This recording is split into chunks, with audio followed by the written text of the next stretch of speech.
So asking forgiveness of people is a great blessing from Allah subhanahu wa ta'ala. الثامنة والصبر عليها is the eighth one is to be patient during the tribulation, because in Allah ma'a sabirin, Allah is with patient ones. So when you show patience, it's a great blessing. And intidhar al-faraj is one of the greatest acts of ibadah, is to actually just wait for an opening from Allah. And there's Muslims, you see, there's Muslims, if you tell them, Muslims need to be patient, how long are we going to be patient? There's this kind of thing like, it's like we've been patient. That is not patience.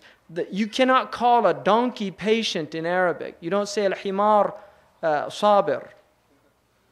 It doesn't work, because patience is based on understanding. You can bear things. تحتمل شيء. That's what it is. تحتمل الضرب. They just bear it. But patience is different. Patience has what's called ihtisab, which is where you actually reckon with your Lord a reward. You're believing there's a reward coming from being patient. وهو موجب محبة الله تعالى وكثرة ثوابه. This brings on the mahabba of Allah, the love of Allah, and also the abundant reward from Allah subhanahu wa ta'ala. وَاللَّهُ يُحِبَّ الصَّابِرِينَ. Allah loves the patient ones. So by being patient, you're actually incurring the love of Allah subhanahu wa ta'ala, engendering the love of Allah subhanahu wa ta'ala. إِنَّمَا يُوَفَّ الصَّابِرُونَ أَجْرَهُمْ بِغَيْرِ حِسَابٍ. The sabirun are given their rewards without any reckoning. Some rewards you get, it's reckoned already. Whereas patience, it's without reckoning. وَمَا أُعْطِيَ أَحَدٌ عَطَاءً خَيْرًا وَأَوْسَعًا مِنَ الصَّبْرِ. No one was given a blessing better and more vast than patience. The ninth one, الْفَرَحُ بِهَا لِأَجْلِ فَوَائِدِهَا, is to actually be happy, glad about what's happening because of those benefits.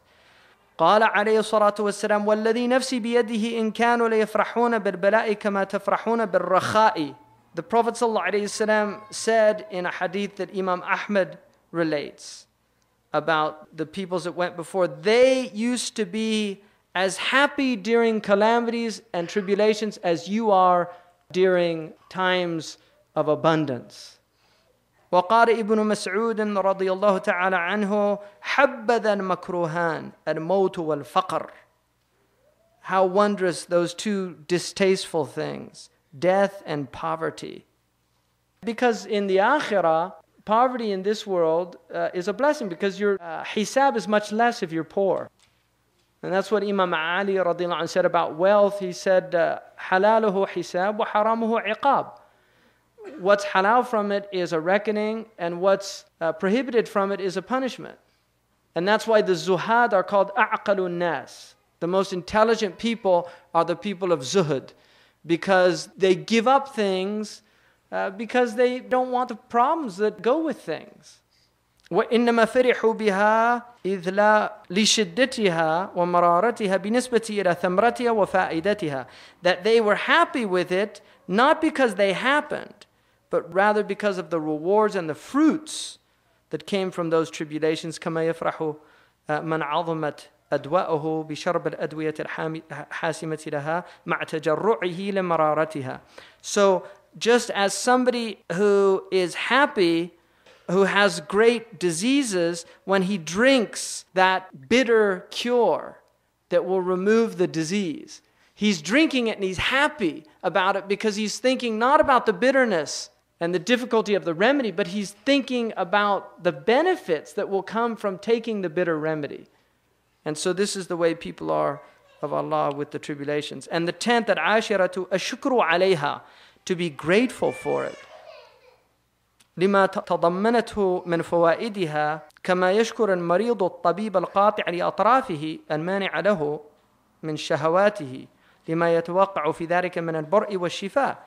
Just like because of what are contained in there of the benefits, as a sick person would be grateful to the doctor who is severing one of his limbs or preventing him from his desires because he believes in that is a cure for him. You go to the surgeon, the surgeon cut your hand off because there's gangrene. What do they say to the surgeon afterwards? Thank you so much, doctor. You know, I can't tell you how much he just cut your hand off. Why are you thanking him? Because you realize that he was doing you a benefit, even though outwardly he harmed you. And so in the same way, those people who have tribulation from Allah subhanahu wa ta'ala know that Allah only does these things to benefit them, to make them grow. And so they actually say, Alhamdulillah wa shukrillah, al-hadiyata ashara, the 11th one, tamhiswaha lidhunubi wal khataya. The purification that these calamities have towards their wrongs and their sins. Allah subhanahu wa ta'ala says, وَمَا أَصَابَكُم مِّن مُّصِيبَةٍ فَبِمَا كَسَبَتْ أَيْدِيكُمْ وَيَعْفُ عَنْ كَثِيرٍ. That anything that afflicts you is from what your own hands have wrought, and He pardons much of what you have done. In other words, what you're being afflicted with is actually much less than what you deserve.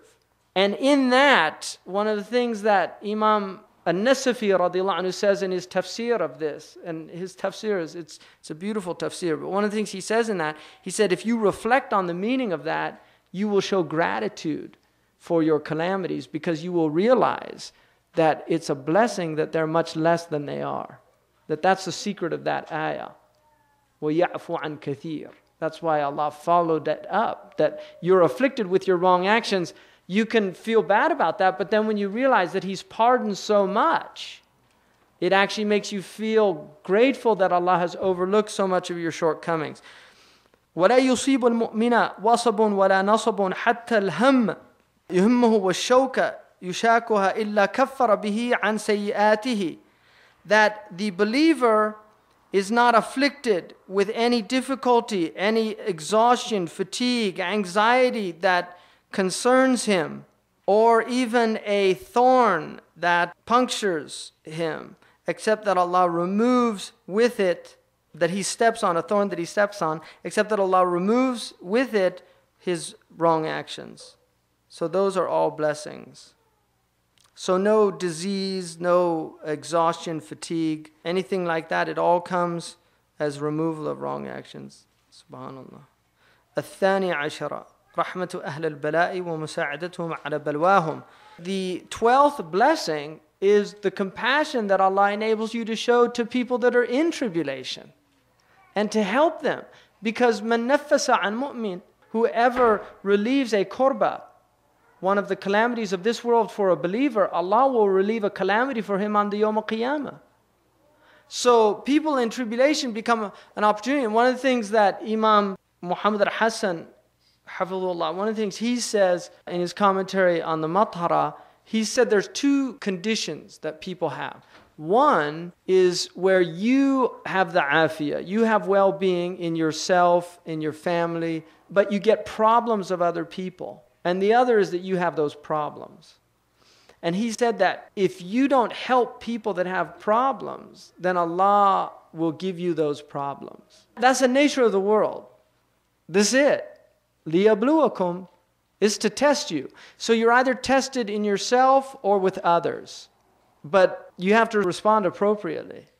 So avoiding those things is a danger. And that's why the tribulations of others are actually a blessing. If they come to you for help or something, it's an opportunity to earn some closeness to Allah subhanahu wa ta'ala. And الناس معافٍ ومبتلى فرحموا أهل البلاء واشكروا الله على العافية.